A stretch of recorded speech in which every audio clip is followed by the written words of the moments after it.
Wendy Nash is back with us for this 8th installment of our meditation Q&A. Wendy, how's it going? Yeah, good. I'm calling from Gubby Gubby outside Brisbane in Queensland. So right at the other end of the universe from you, right? Well, the planet, rather, I should say. So yeah, it's good. We've got sunshine. It's been a pretty blustery kind of day. Makes me wonder about many things. There you go. So, well, yes, it's I'm good. here in London for the very first time ever in England. Got in last night, fresh off the turnip truck, or whatever they say, and here I am. And thank you to those on Wisdom app. I just realized that they can't hear me unless I have my headphones off, so they have to hear me or hear Wendy through the computer speaker. So welcome to anyone listening there. And today we're going to talk about like internal and external war and conflict, and also the things that are in common with this, called death. Oh, I'm sorry about that. Let me just. I'll mute. Sorry, my phone. I'm just trying to do the Wisdom app thing. Oh, you need to mute the Wisdom app, yes, so you don't hear me. But I don't know how to do Oh, that. should be a little mute on the lower left-hand corner. Where is it? It's like coming out everywhere.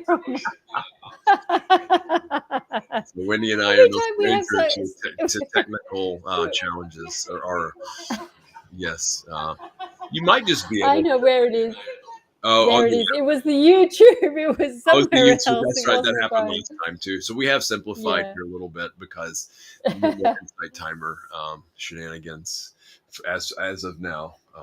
So in this notion of internal and external conflict, and as in war too, and the thing that comes with it is death a lot of times as well. Even though that's ensured for, I would say, most of us until we've become fully awakened and enlightened, and then doesn't really, I don't know, we won't go there because we're a little bit far from that, but let's just say we haven't gone beyond death yet. And the reason this came up is the holiday in Australia, Anzac Day. And for whatever reason, I wasn't familiar with this. My girlfriend was telling me a little bit about it, but Wendy, why don't you tell us what that's all about and how you'd like to take this? Yeah, so Anzac Day is the 25th of April. I think because we've been juggling around with our dates, we were trying to find something that was a little bit, I think we originally planned this for a week later or something. So we were thinking about Anzac Day, and Anzac is the Australia and New Zealand Army Corps, and it's to do with it's called the Diggers from the First World War, and the sort of thinking behind it is that it's to commemorate the people who were killed in the First World War, because it was the first war that Australia fought as a federated nation. So before 1901, we were part of the British Empire. So although more people died in the Boer War, which was before Federation, because the First World War was the first war after Federation, that's where we get to be known as Australians. So that's you've muted. And so this is interesting for me because I like to stay out of politics, because I've said this in the past that for me, politics is an emotional con game. And so, but how do I say about this? Because I have this strong commitment to non-harming, right? And how does that look? I think in the States, the options are you can become a conscientious objector, and I don't know exactly how all that works. You can go to prison, and some people can just try to flee the country when there's this thing called a draft where one doesn't really have a choice. They have to do it, or they'll either go to prison or they go into this conscientious objector. So I don't know if I want to get into this, but I can sidestep this, just like how some people sidestep the Ukraine thing by making it something other than people are, fighting and dying in a war, supposedly. I don't have boots on the ground. I have no idea. I don't follow the news even, but that's what I'm told. There's some kind of people fighting and killing each other there, right? And so that, for me, it's not okay. I don't want to do that. I don't want to go over and kill someone that I don't know for a reason I'm really not even clear on because somebody else says you should do that. I mean, that seems so absurd to me. They've never done anything to me, you know. And then there's just all these layers of programs on top of that. Why it's okay, why they should do it. And, because I think that's about all the political thing I'll say about it because this is there's millions and trillions and billions involved in war and conflict. And a lot of our economy runs on this. It props up our economic system and can get really political really quick. We can also talk about this from, which is kind of the more safe side and beneficial side of internal, how to, the internal conflict. But I want Wendy to address the external part of this first, if she'd like. So I think sometimes, when you're a white person, there is a luxury about turning away from racism. We have the luxury as white people to say, I don't want to look at that because racism doesn't affect us except in a really lovely way because people are nicer to us, because of that. So I think because you and me, we aren't in a war zone. Well, you're 2 hours from a war zone. But it's not easy when it's here and now. And so in Australia, the news is that there is a lot of stuff I've been reading, and the governments, they're militarizing in a way they haven't militarized for a long time. And I've just been keeping up with the news. I don't generally do it on this stuff, but I was like, wow. So there is a fear of war from China. So I don't want to get into the politics of all that sort of stuff. But I just think, well, what do you do when war is here? What do you do when the Nazis arrive in Poland? What do you do when they take over your country? So there's a comedian here called Magda Szubanski, and she discovered that her father during the Second World War, when he was a 15-year-old boy and Poland was invaded by the Nazis, he decided that he would join the resistance, and he killed people who were collaborators. So he was a murderer of collaborators, and so he had to live with that as an older man. So Magda Szubanski's book she's very funny. She's searingly honest about it, and I think it's complicated. It's nice if you can step away, but if you're in Afghanistan, you can't step away. If you're in the Congo, you can't step away. So it's more complicated because, my understanding from the Taliban is that what they do is that they say, all right, if you don't do it, I'll kill your whole family. So it's not like they've got a gun to your head and, okay, well, if you don't do it, you're done for. They say, if you don't do it, I'm going to kill all your family and your village. It's a terrifying decision to make, and how to live with that decision. And there are Tibetans who, when they moved over to India, they escaped into India, they had to join the armed forces. It was part of the national service. And they had to kill people as part of that national service. So there's a penance that comes from doing that, and it's complicated. And I think that it's a bit like, so my younger sister was born with a terminal illness, and she had this huge roller coaster as she was sort of slowly dying, getting well and dying, and deteriorating. And there were 3 other children. It was just a huge catastrophe. And my mother says, I just wish she had died earlier, so that it wasn't so horrific. And my mum is a great proponent for euthanasia. And I don't want to get into the politics of these things, but simply to say, you know what? I'm going to turn. I think it's all whatever for political reasons. I think if you look at politics from that way, yes, that's true. But if you look at politics from the embodied experience of, well, this is a decision that I have to live with, good or bad, then it's more complicated. So, in about 1976, my father became terminally ill. It was his first operation. And he'd already seen his daughter die and 3 of his parents die, and he'd seen the role of the carer. So he had operations, but he was a typical guy, and he had symptoms, and he didn't go to the doctor because he's a typical guy. And so, of course, he died. But it was more complicated than that because he couldn't bear the idea that we were going to see him die and that we would be his carer. So one day he wrote a letter and he told us that he was going, and that was the last time we saw him. And then he died in England at St. Christopher's Hospice on the other side of the planet. And so because Australia was against, or didn't have the resources, or didn't have the political landscape to set up a hospice, that whole catastrophe happened. So I think it's really, with politics, just to bring it back to the body, to the lived experience, and sit and kind of imagine, well, what's it like when you have to make these decisions, actually?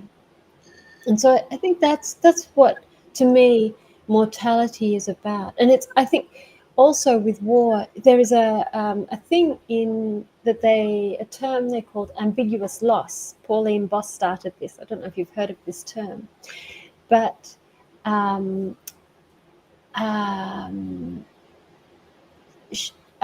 where she was a psychologist and she was talking with women in the wives of men who were missing in action in the Vietnam War. So it was a while ago now. And so she called this term ambiguous loss because, well, were they dead? Were they alive? Were these women married? So were they single? Were they widowers? Could they meet somebody? What did they say to their children? How did they, it's very, very ambiguous. And so when you live in the embodied space of uncertainty, is complicated. And I think it's really important to include that in our meditation practice, because to me, meditation is so much about where are we in the body? Where are we in the mind? What are our blind spots? Where are our challenges?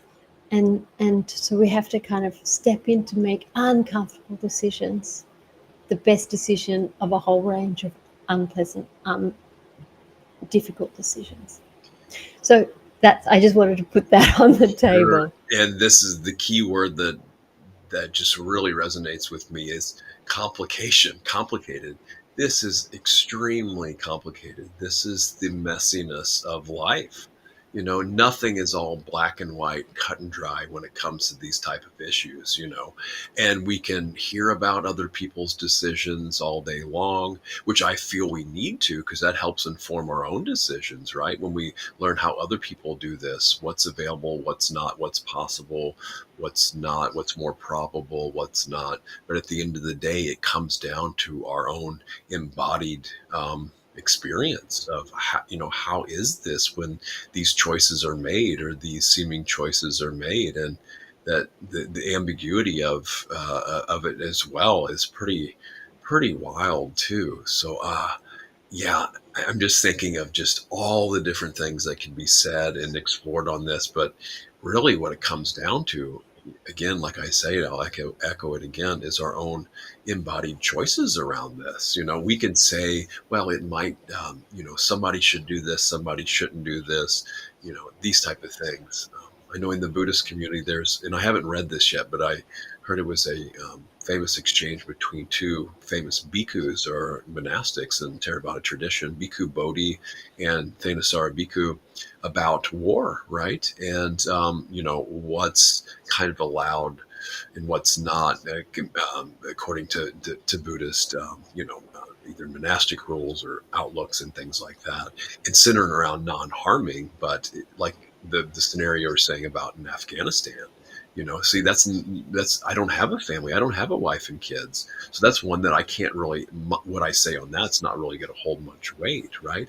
And I'm not in Afghanistan, so that doesn't really apply to me. Again, I haven't lived there. So what I say about that is going to be almost completely irrelevant.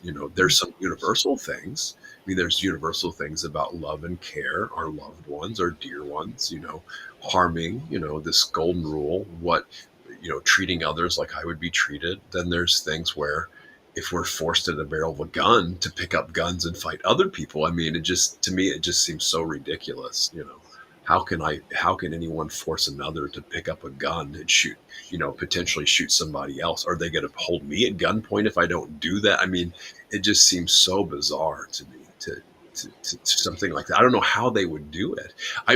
Like me, they would probably lock someone like me in prison, and I would be okay with that because I just don't see the point of it. Now, if I had loved ones, that would be different, because then I'm responsible for other ones beside myself.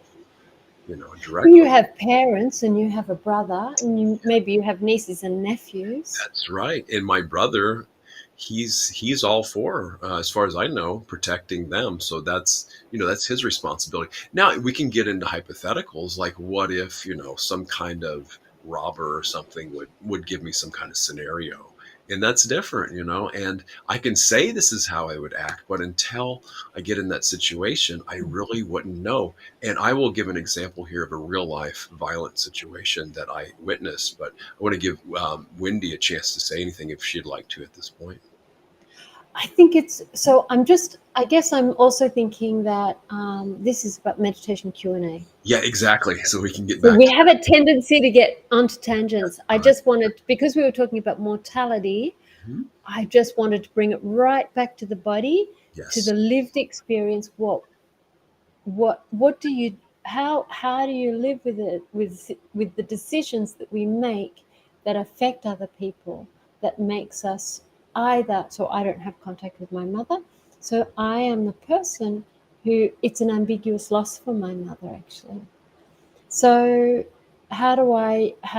it's complicated, and I feel mean-spirited and guilty for that, but I had to do that because I just didn't feel I could do that. So I think for me, meditation is really sitting with very difficult experiences. It's a bit like, I'm in Australia, and we have this big, huge thing this year called the Voice to Parliament for Aboriginal people, and which is about giving them a seat at the table really at a structural level. There's a referendum at the end of the year, and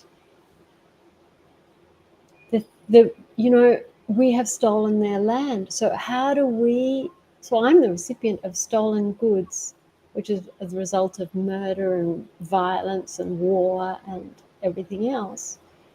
And I just have to live with that consequence because I've got these stolen goods that I can't give back. So for me, meditation is about sitting with that which is very unpleasant and being honest, like searingly honest, not a hypothetical thing, not distancing, bringing it right back to the body and going, okay, where are we here? And knowing that we do cause harm and that it's not ideal. Exactly. And we can know this by how the body feels. I know for me, when I've done unwholesome, unskillful things, at this point in my practice, that comes back to bite me really hard, pretty quick, most of the times I feel. And it's just sitting with that and feeling how painful those unskillful actions are.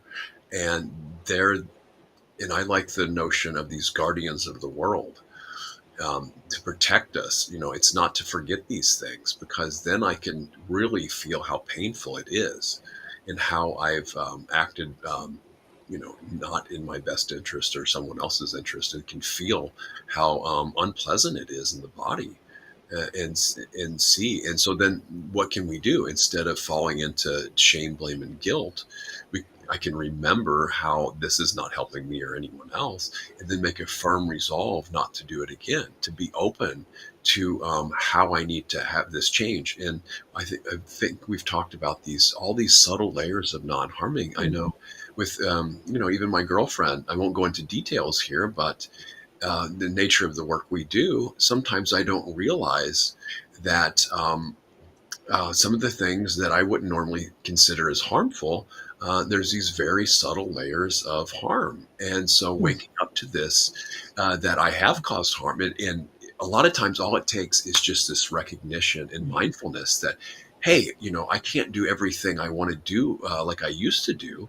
Now I'm involved in a relationship, and some things that I'm okay with and doesn't seem to cause me harm can and does seem to do harm, to my beloved. And so I want to be, as soon as I can wake, the faster I can wake up out of that and know, hey, okay, it's not just me anymore. Okay. It's very helpful to know that. Yeah.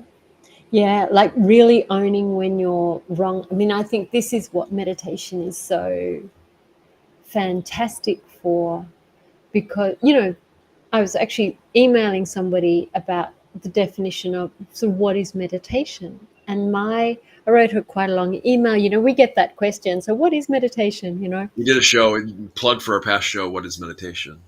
Yeah, but we get that one. So I was writing her an email, and she has this idea that it's that state of flow that she gets into when she goes for a run. The endorphins kick in, and she's just, that's a state of flow, and it's lovely. But to me, that's not meditation, because it's not training the mind. You're not becoming familiar with the traps and blind spots, the pain bodies, as Eckhart Tolle calls it. This is what we work with, is the pain bodies. And our fears and our concerns, we're right in there. And so it was just a very interesting email exchange, because I said to her, oh, you've got this, so meditation is not that. It's, it's about training the mind. It's about learning when you're wrong. That's really kind of coming into it. And then she said, yes, that flow state, that's exactly what I get into. I was thinking, yeah, no, listening is not your strength. It's really true. But it's honest, I wasn't being mean, but I was No, like, it is. And so with me, I was like, what comes to mind for that situation is, well, that could be rolled into a mudita practice, right? Rejoicing and being happy for other people's happiness. But that's a separate thing. What we're talking about here is a different type of mind training. That's a heart quality. That's beautiful, but that's kind of training the heart, right? But we're talking about more of the mind training here. Now, let me, when I said, I don't normally talk about this, but because this was kind of a traumatic experience for me. But since we're on this harming, internal and external, this was right when things were opening up, and I won't give too many details. But when I hear about these things on the news, or other people experiencing random acts of violence, or seemingly random acts of violence and shootings, I thought, I think, well, that's horrible. That's horrendous. It's, nobody would ever want to experience that. But then when I experienced this completely different. So I was sitting outside at a cafe right when this opened. And all of a sudden, and this is in broad daylight in South St. Louis, and all of a sudden there's a shooting breaks out, and it's right there on the same street. And I look up, and there's a guy, he's unloading his handgun clip, and all he would have to do is turn his gun just about this much more, and that's it. That would probably be the end of my life. And so of course, this is all my things after the work. There was no thought process. There was no anything other than I just slowly ducked down, and, like the other people around me, and just sat there, and just like, of course, I didn't think this at the time, but it was like, this could be it. All you'd have to do is just move it just a little bit, and there's nobody is around here to retaliate. And it's basically a gunfight on the street, and just sitting there, just utter bewilderment. And then afterwards, just this minor trauma of like, just how in the world can people treat each other like this? With And then I realized later that it had nothing to do with anybody else. It was a beef between two people. They weren't there to hurt anybody else, right? And at the same time, the utter disregard for where those bullets would have ended up on the street. They could care less. And then to think that they would go on with their day, just wherever they went. I mean, the cops didn't show up until like 10 or 15 minutes later, but it's just, shaking basically that. And then it was so weird though. I sat down to the table finally when everything was cleared, and a feather dropped down from the air. I mean, this was so bizarre, and landed on my table. So, just completely different. I hear about these things, but until I experience it that close, and see, I wasn't even directly involved, right? To imagine picking up a gun and just utter abandon of anything and everything else just to shoot someone else for who knows why. Yeah.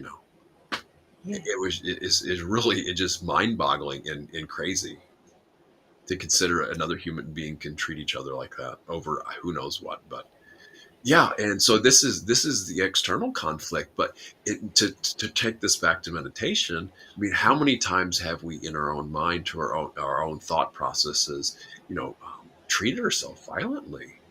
Maybe not to that extreme, but I think of all the times before I even started meditation, how down on myself I was, how I was such a horrible person, or projecting out onto others. How many times have I really wanted to have ill will towards myself and towards others before I started meditating? But the big thing about ill will is really one of the easier things to overcome, because it feels so horrible inside. To harbor this ill will towards ourselves or others, once we can see it, we see how painful that is. And there's a choice not to do that, and how good it feels just to have an absence of ill will. Yeah, it definitely feels it's a great motivator. I'm always amazed why some people are interested in working on that and some people aren't. I heard a statistics yesterday. It was about what we're doing, what our mind does when is that we're not actually, most of the energy is spent forecasting. I thought this was a very good way, because we talk about, in meditation, you think about what's in the future and what's in the past. But actually what we're doing is we're taking a past event and we're forecasting what we're going to do. And so actually most of our mental energy is spent forecasting. And what they were saying is one of the things is there's quite a lot of optimism in the human condition. And 80% of people are over optimistic about the impact of climate change. And I was going, yeah, we're completely stuffed, like the climate, it's all going to fall over for sure within 30 years, whatever, And I thought, yeah, but I'm really naive and overly optimistic when I speak to somebody and I think they're going to be open to change. I think, oh yeah, well, if we're all open to change, and it turns out maybe 80% don't want to change. Actually, maybe that's what that means. And so I think I can be very violent with my conversations because I assume another person is interested in engaging with their demons to be kinder, to be more loving, to be more gentle with their speech. And I think I can create violence that way, or harm in a very subtle way. It's a fascinating question, Wendy. What's the old joke? How many psychiatrists does it take to screw in a light bulb? None, because the light bulb has to want to change. Yeah. Itself. Yeah. And that's the thing, this futility of of that I can change other people, or even, step back, that I can actually, make them change. Or it's so wild, because people, this notion, it was so illuminating for me when I hear it like this. Why do people say one thing, mean another, and yet act in an entirely different way? So it's so confusing and frustrating when people's words and actions don't align, and actually their meaning doesn't even align a lot of times. So it's like reading this dynamic, complex psychology, and figuring it out or not, and then how to approach it. And like you were saying with the forecasting, and I know this, especially in meditation early on, when I had a situation, a lot of it would be internal dialogue about what I was going to say to the other person, right? Mm. Be back and forth. Okay, well, they're going to say this. Well, then I'm going to respond like this. Or they said that. I should have said that. I mean, I can't even count the hours of internal dialogue on the kitchen until I wake up to that. And then realizing that this practice, and it's so, I don't know how to explain it, but a lot of times it's just clearing out all the clutter. And so Yeah. where we can see clearly what's arising, and then this trusting more and more that the best response is going to come forth, or trusting our internal wisdom, or at least we're working on the internal wisdom instead of spending so much time and mental energy forecasting. What if we trusted our internal wisdom to spontaneously respond in a manner that's appropriate? I guess one of the proofs I have for this is this saying, if it could have happened any other way, it would have. This kind of little axiom has been really helpful for me, especially when looking on the past. If it could have happened any other way, it would have. So now, how does that, if we do forecast that into the future, well, then that would say, what does that say? Does that say, well, we have this innate wisdom that's going to respond to what's needed in the moment? And at the same time, balancing that with not being too slack and saying, oh, I can just do whatever I want because I'm just going to say the best thing all the time anyway. That's not what I mean exactly. So this, yeah, this, I think that's enough for now. Go ahead, Wendy. Yeah, there was something there in what you said. I guess I look at it differently, the forecasting, because I think of the forecasting or the reliving of those conversations as backlog, unprocessed stuff. So what I observe is that when those conversations come up, there's a theme. And I always go and ask, what's the emotional theme of this? And then I find out, yeah, okay, there's an emotional quality. And when I trace it back to an interaction where I felt the other person didn't was sort of didn't pay heed to my needs and feelings, it's invariably about that. Then there's this emotional, well, I still want to, how do I solve this? They didn't help me with my needs and feelings. So and I think of it more as being an opportunity to integrate emotions that are painful. And by doing that more and more frequently, like as you go on, the more often you do that, then those blind spots, those pain bodies slowly release, and it stops being quite so intense. But I think that it's a bottomless pit. There's a part of me that thinks, oh, could I just go into the no self and then be done with it and just imagine that it's always clear? And I think there is no end. And I think it's really important to not bypass either, because otherwise you end up in a big pile of poo. You can create a lot of harm that way. Yes, and this notion, I'm fairly sure we've mentioned this in the past. This being seen and heard and our needs met. What I found when I can remember it, that's so helpful for me, is giving that to myself. And it's great when others give it to me. And yes, we, especially in our friends and interactions and the people we choose to be around, so very important. At the same time, no one outside myself is going to be able to see and hear me the way I can see and hear me, right? It's great when I get it from outside, but it just never does it because no one has to be around me as much as me. You know what I mean? So, Yeah. and so this is where we can really um, give that to ourselves, allow ourselves to see and hear ourselves, so to speak. And I found, in ways it doesn't seem like a consolation prize either, right? This self-love. Some people feel this is like yeah, a consolation prize because we're not getting it from someone else, right? But Oh, really? Oh, okay. well, I guess some people do, but I mean, this is where, because it's common sense to me because we're the ones that were around each other the most. And yeah, I feel you're going to say something on that. And then this notion of change, I think, is another one to pick back up on. That's really important.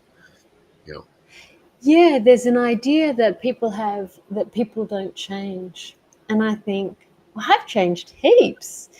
But what I notice is that when I go back to my family, which doesn't happen very much, I go back to how I was when I was 15 or whatever, which really makes me think, well, there is no self, because here I am, a grown up of 56, and I suddenly find myself going back 40 years as if none of those years have happened. And it makes me think, yeah, so in some situations I'm like this, and in other situations I'm like that.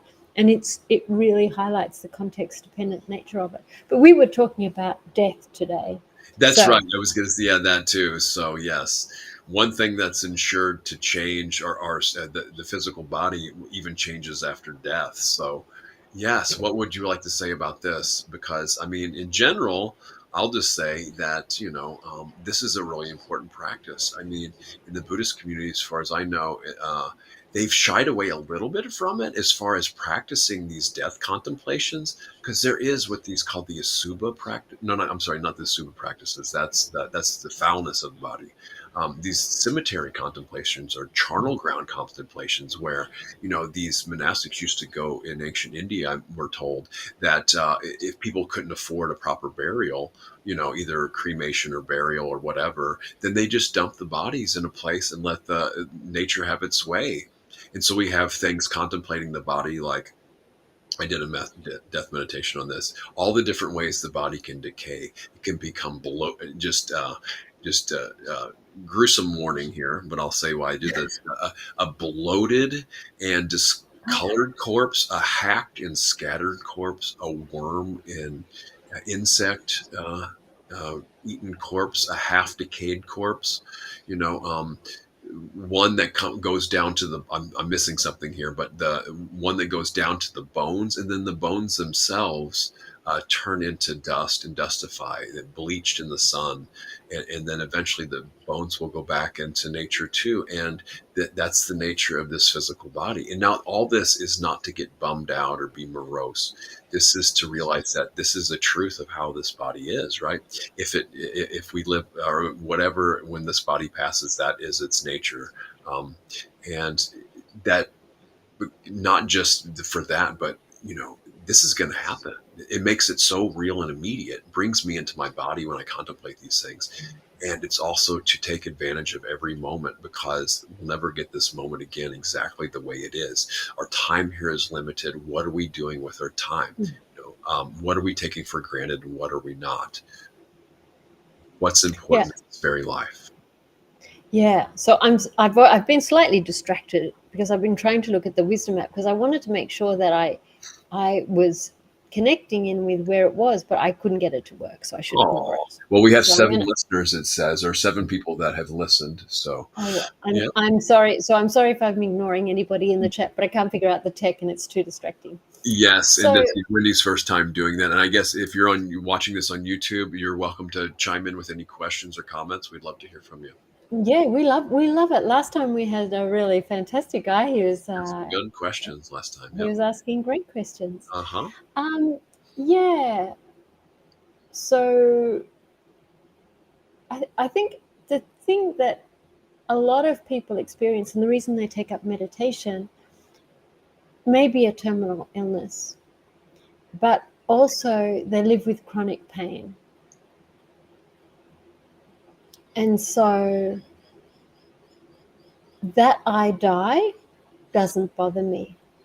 That my body after my death becomes bloated and wizened and disintegrates, and I'm all good with that. The part that I fear is um, is the pain, is the physical pain. And I've got my feet are a bit stuffed at the moment, so I'm in a bit of pain often.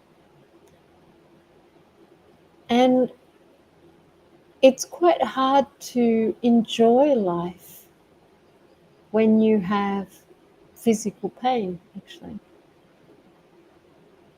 So tell me more about how this relates to death, physical pain to death. Because when you're in pain, often you're in pain because you are dying. Because death is a painful process. If you're terminally ill, you've got cancer or whatever, or like a friend of mine, her husband had a heart attack. It's actually his fourth heart attack, and he suddenly had 4 stents. So he's weak, and he's right on the brink of death. Wow. So this goes into a whole other thing, and yes, it's death is painful. There's even way more things in our lives that we have all the time, that can potentially be painful. But this is the final pain, right? And so there's all these notions about now how to die with dignity and a proper death and things like this. And it's so wild that we have, at the same time, we have so much death culture. I feel, there's tons of movies glorifying death and violence. We hear about death all the time, and it's not to ignore it at all.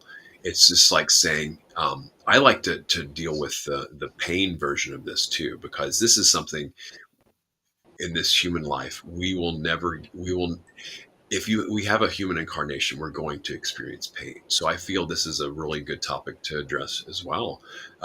Dealing with pain on and off the cushion. I've addressed some of this too in a past post. I'll just ask Wendy, how do you work with pain, especially since this is about meditation? How do you work with pain in meditation? I move position. Ha! I'm a bit naughty. I really, before you were talking about how Western Buddhist practices tend to avoid the cemetery practices. We're very mortality averse. So, It but is. to go, you Real go. briefly, we don't really have the opportunity to do that because death is so sanitized too. It's not really while it's also glorified and it's also sanitized, so we don't have a really visceral experience with it anymore. The bodies are embalmed. We don't really get to see what death really looks like.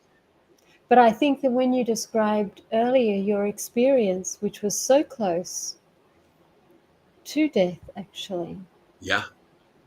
that it's not sanitized.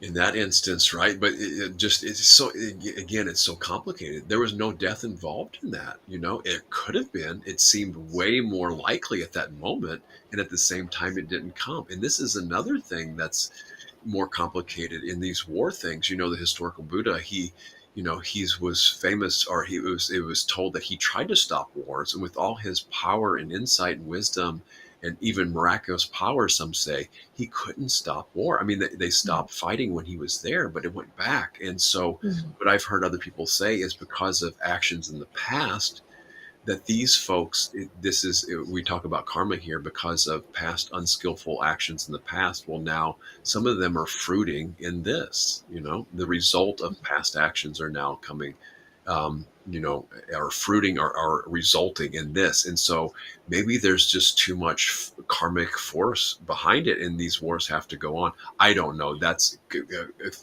I can't pretend to say that I'm authority or can even discern, all these very nuances of karma, but who knows, but one thing is for sure, we know we experience pain, right? And so that is obvious. We all have, and there's physical pain, there's emotional pain, there's Mhm. psychological pain, there's psychic pain even, and so all these things are rich for work on the cushion, because we all experience these.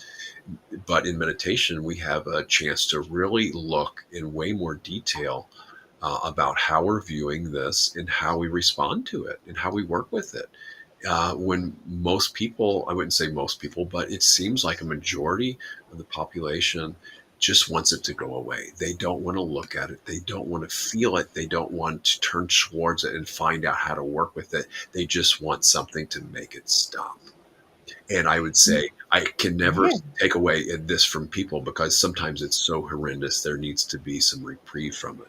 At the same time, wouldn't it be beneficial if we could sit and see if there's a better way to dealing with this?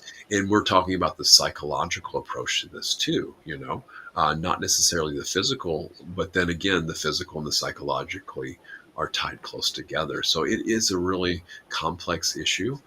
I can talk about specifics of how I work with it in meditation and how I've been kind of taught to work with it in meditation, which I find is very helpful. At the same time, I'm Yeah. very grateful that I haven't experienced a lot of physical pain. So, Yeah. I mean, I haven't, I don't know much about pain meditations. yeah. Well, Do you want to go sure, into that? sure. The way when I do it, like right now, because I'm sitting cross-legged on the floor, I mean, I can work with this in real time. So well, the big thing, especially for people identifying with emotions, I feel is the second foundation of mindfulness. Is this pleasant? Is this unpleasant? Is this neither of those? So I can't believe how many times I've acted out of something that I just didn't realize it was unpleasant. So I was trying to get rid of the unpleasantness, which is not wrong, but not even knowing that unpleasantness was happening. Or same way with pleasure, feeling pleasure and not knowing that I just want more cake, or I want this and more and more and more, and not realizing it. So that's the obvious. Well, with pain it's easy because obviously it's unpleasant, right? And we hear when we go to the doctors, it's actually very wise. Well, where does it hurt?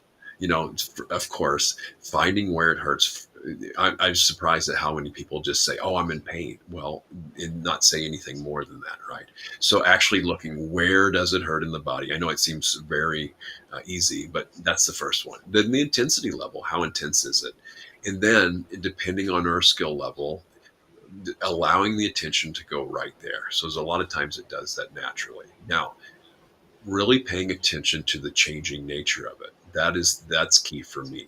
So right now in my left kind of hip, there's so it's already changed already. So and we can put labels to it. Is it an aching? Is it a throbbing? Is it a stabbing? Is it a pulsing? Is it a dull ache? Is it a sharp ache? Is it an acute ache? And then noticing, how far does it extend from the most intense area in the body? How far away from that particular spot does it spread? Is it really localized? Is it really, spread out throughout that body?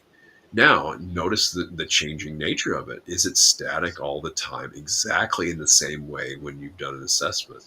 And I would say more than likely not. It changes continuously. And so now it can be kind of rippling and shooting up my leg. And then it gives a reprieve for a moment, and then it will come back. And then the intensity level changes and fluxes. So, one of the big lessons and things of wisdom to gain from this is pain is usually not what we think it is, right? We assume, like a lot of things, that it's going to be there forever. Of course we know that's not rational, but when we're in the throes of pain, it's like, oh God, will this ever stop? I just want it to go away. So when we Mhm. really look what's going on in great detail, we realize that, okay, this is in flux just like everything else. It is changing, and it's not going to be here like this forever. It does change. So that's one way to at least see that aspect of it. There's so many other ways to work with it and deal with it. Yeah. The Mm. other things are um, movement masks suffering. So a lot of times when we're moving around a lot, not that it's wrong or anything, and there's a lot of great meditation movements, but just sit very still for long periods of time. And I think eventually, unless we're in samadhi, pain is going to be guaranteed. Some kind of Mm. unpleasantness is going to be guaranteed.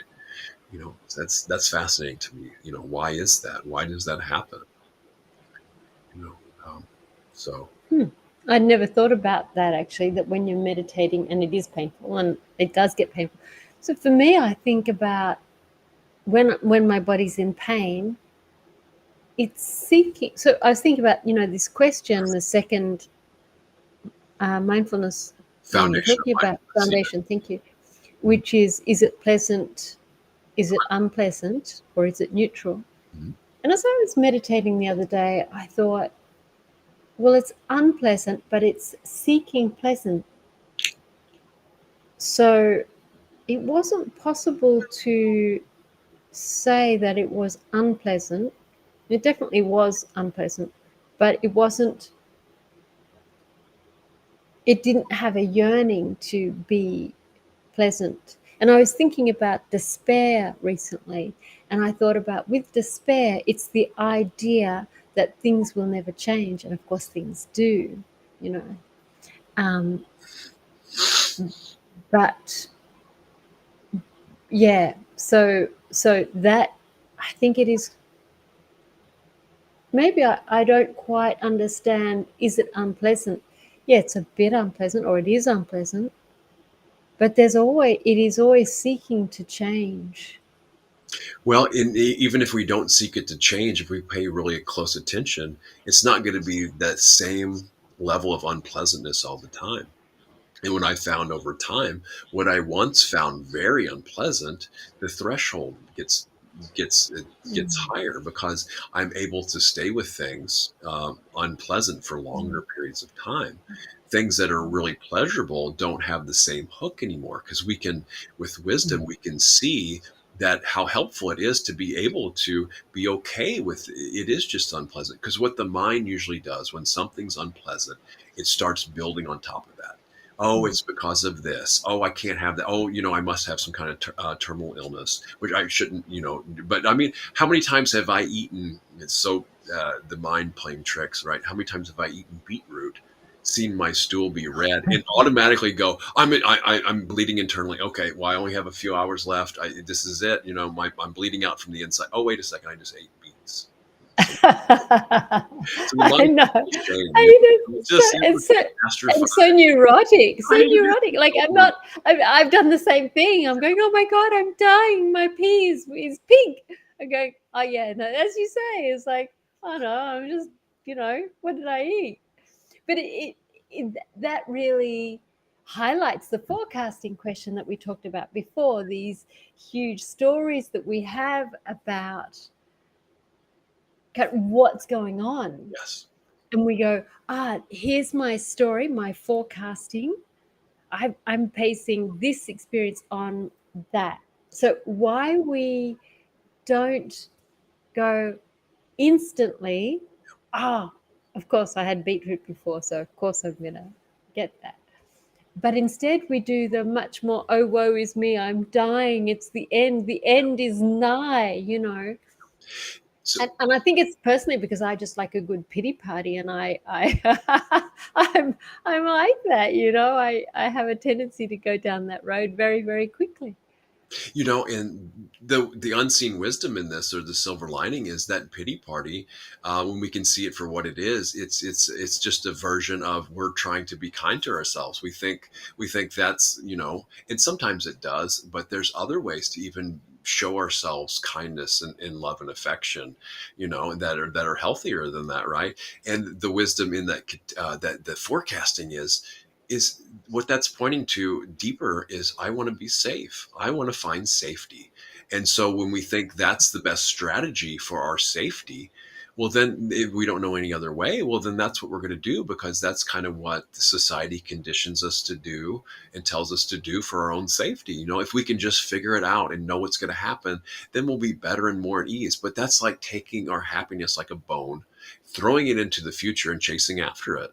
when we can have it right here and, here and now, when we just sit and look at what's going on more. And the more we can strip away, at least in meditation, I'm not saying it's wrong to add things on top of our emotions and feelings and things like this. When we strip all that away, it really a lot of times just comes down to, this is pleasant, this is unpleasant, or this has neither pleasantness or unpleasantness. And when that happens, a lot of times I lose interest, zone out, and look for something that's pleasant or unpleasant, right?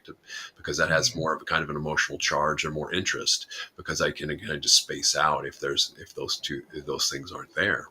And then being I always that too, I always think about neutral as being trying to find something interesting about a beige wall, and every it's like, you've got the wall behind you, right? Wow, I've got to find something super engaging. It's like trying to find Mhm. that wall and going and observing the different colors. And I'm so determined to make it interesting and make it pleasant, as opposed to bland, which is unpleasant. So there's a lot These of are things. Hey, we're up to 4 minutes left. okay. So Yeah. what do you want to say about the topic?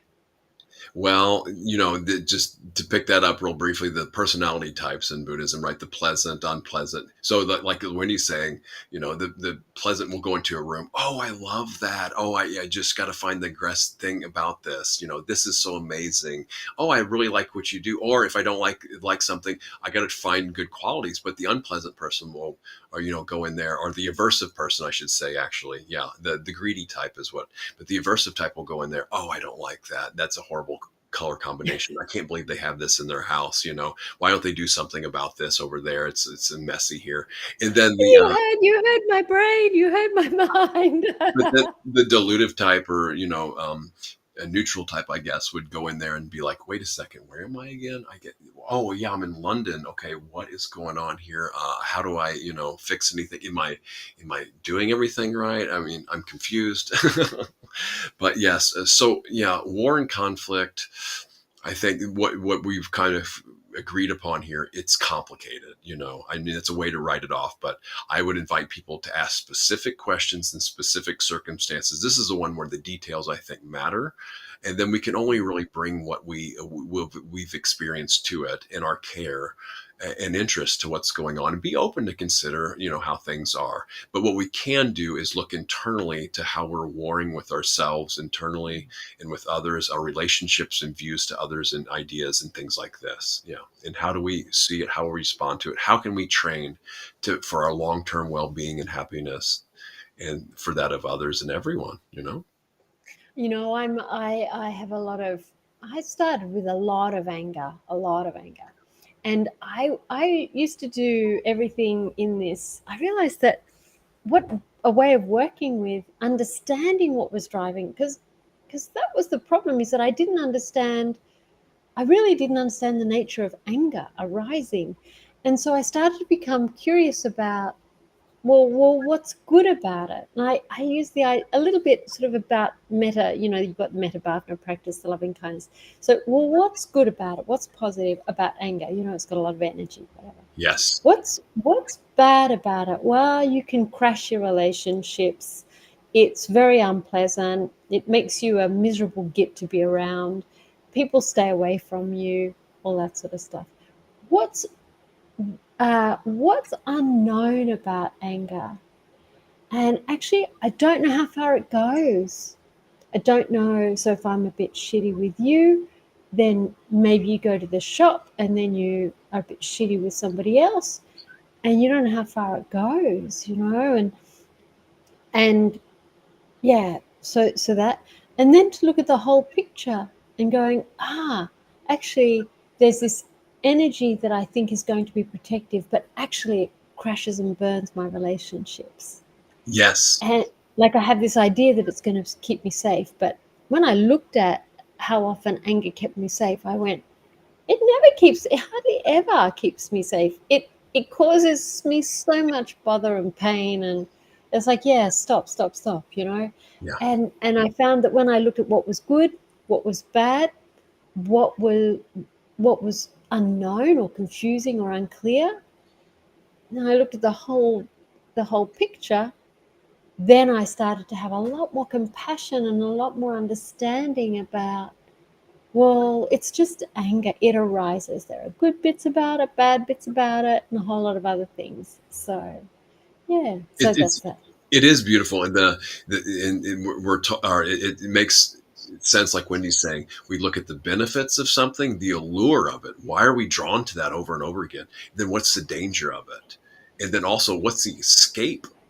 How do we escape it? So this is the wisdom aspect of it. I wonder if there's a transmutation or a transformational element of anger, because I've seen people that actually can transform it into something to use a lot of energy towards something else, because it does have this sense of empower. It's kind of a false sense of empowerment, but the thing is, I think it can point towards where we can use that energy for something beneficial.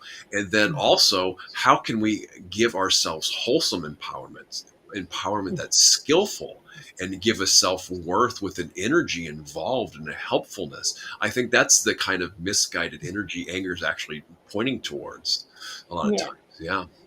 Yeah, I mean, it's great motivator. You know, when you're crashing and burning all your relationships, anger is a really good motivator for changing the situation if you're willing. Now, a lot of people aren't willing. It's always the other, you know, the one common denominator in all my relationships is me.